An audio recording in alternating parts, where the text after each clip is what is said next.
Un chrétien peut-il manger du porc? Que dit la Bible? C'est parti. Nous sommes dans le livre de Lévitique, chapitre 11, à partir du verset 7.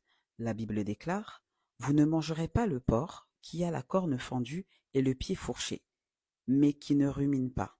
Vous le regarderez comme impur. Pour bien remettre les choses dans le contexte, nous sommes dans l'Ancien Testament et c'est Dieu qui parle à Moïse. Alors, lorsque nous allons dans le Nouveau Testament et que nous prenons la première épître de Paul à Timothée, chapitre 1, verset 1, il est écrit: Paul, apôtre de Jésus-Christ, par ordre de Dieu, notre Sauveur, et du Seigneur Jésus-Christ, notre espérance, à Timothée. Je fais exprès de remettre les contextes des versets. Ici, c'est l'apôtre Paul qui est en train de parler à Timothée sous l'ordre de Dieu.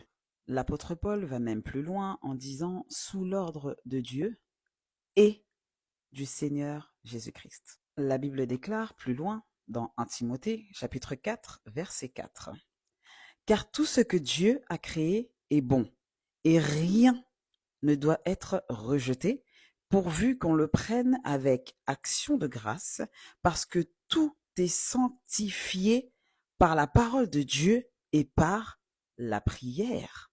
Mes frères et sœurs, on ne disconvient pas que Dieu a dit à Moïse dans l'Ancien Testament que le porc est impur. Très bien. Mais dans le Nouveau Testament, lorsque Jésus-Christ est venu, il a dit que rien ne doit être rejeté.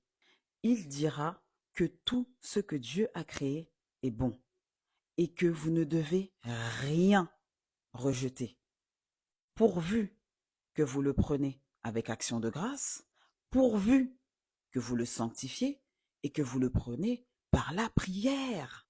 Alors, si tu te poses encore la question de savoir est-ce qu'un chrétien peut manger du porc, la question est oui, car la Bible est claire.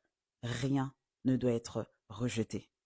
Mes frères et sœurs, c'est pour ça qu'il est très important, lorsque vous lisez un passage de la Bible, lorsque vous lisez un verset biblique, de comprendre le contexte du verset. Qui est-ce qui parle? À quelle époque? Quelles étaient les traditions? À qui est-ce que ce verset s'adressait ou encore s'adresse? Mes frères et sœurs, si dans la Bible il y a un Ancien Testament et il y a un Nouveau Testament, il y a une ancienne alliance, mais il y a aussi une nouvelle alliance. N'est-ce pas que nous sommes appelés des chrétiens? Pourquoi? Parce que nous manifestons les œuvres de Christ. Nous sommes appelés chrétiens parce que nous mettons en pratique les préceptes que Jésus a laissés. Nous sommes appelés chrétiens parce que nous mettons en pratique les enseignements que Jésus nous a laissés. J'espère que cette vidéo t'a fortifié. N'oublie surtout pas de t'abonner, liker, partager et commenter. Que Dieu te bénisse.